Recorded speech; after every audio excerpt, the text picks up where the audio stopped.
لغمان کې د 2.5 میلیون افغانیو په ارزښت د 50 څاګانو د کیندنې چارې پیل شوې.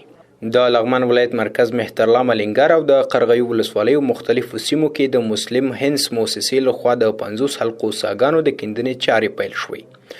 لغمان والی زین العابدین عابد له موسسې مننه وکړه چې لغمان کې داسې پروژې تطبیقوي. هغه وویل په یادو څاګانو 2.5 میلیون افغانۍ لګښت راځي چې د مسلم هنس موسسې لخوا ورکول کیږي. خوشبختانه یو ځل بیا موږ د 50 څاګانو افتتاح وکړه او ان شاء الله د مسلم هنس لخوا کومک او ملاتړ کیږي، تمویلېږي او شپږ میاشتې کې به ان شاء الله دا تکمیلېږي او پوره کیږي. او زه خپل ولسونو ته ډاډ او اطمینان ورکوم چې نور پروژې به هم راځي او ان شاء الله د ولس په خدمت. عابد زیاته کړه په دې پروژې سره به هغه کورنۍ چې اقتصادي مشکلات لري او د اوبو له نشتون سره مخ دي له پاکو اوبو برخمن شي. په ورته وخت کې د کلیو بیا رغونې او پراختیا رئیس محمد ظاهر زرکمر وویل موږ په وخت نا وخت په دې پروژو څارنه کوو.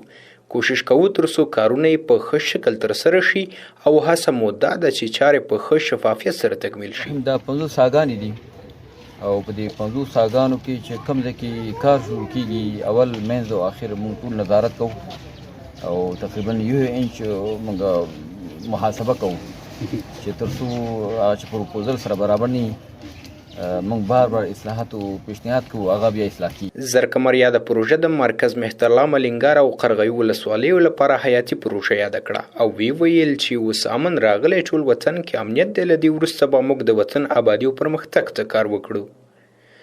هغه په قومي مشرانو هم غږ وکړ چې یاد څاګانې تر کیندنې وروسته په ښه شکل وساتي تر څو خرابې نشي. د سیمې خلکو له مرسته کوونکې مؤسسې څخه مننه وکړه چې د دوی لپاره یې دغه حیاتي پروژه تطبیق کړه. هغوی وویل په دې سره به د اوبو په برخه کې ګڼې ستونزې حل شي. موږ د جناب والي صاحب نه او د مولوي صاحب نه موږ ډېر خوشحاله شو چې دغسې پروژې موږ ته دلته پلي کړي او بس خلکو ته یې ګټو ته وسپاري. دا خو ډېر ښه کار ده.